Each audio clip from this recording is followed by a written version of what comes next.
एकनाथ शिंदेंनी मुख्यमंत्री पदावरचा दावा सोडला। आपला निर्णय दिल्लीत नरेंद्र मोदी अमित शहांना कळवला। एकनाथ शिंदेंची पत्रकार परिषदेत माहिती। महायुतीच्या नव्या सरकारचा फॉर्म्युला ठरला। नव्या सरकारमध्ये एक मुख्यमंत्री आणि 2 उपमुख्यमंत्री होणार। अजित पवार यांची माहिती। एकनाथ शिंदेंच्या घराबाहेर शिंदे समर्थकांची घोषणाबाजी। शिंदेंना मुख्यमंत्री पद देण्याची शिवसैनिकांची मागणी। सुधीर मुनगंटीवारांच्या दिल्ली दौऱ्यावरून तर्कवितर्क। दिल्ली दौऱ्याच्या चर्चेनंतर सुधीर भाऊंची सारवासारव।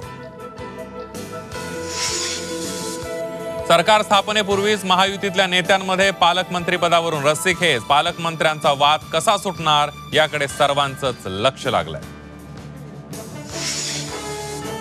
उद्धव ठाकरे महाविकास आघाडीतून बाहेर पडणार का याबाबत तर्कवितर्क। स्वबळावर लढावं अशी अनेकांची इच्छा असल्याचं अंबादास दानवेंचं वक्तव्य। तर हायकमांडशी बोलून पुढील भूमिका घेणार वडेट्टीवारांची माहिती। ईव्हीएम बाबत सुप्रीम कोर्टानं उत्तर दिले। विरोधकांनी रडीचा डाव बंद केला पाहिजे। देवेंद्र फडणवीसांचा विरोधकांवर निशाणा।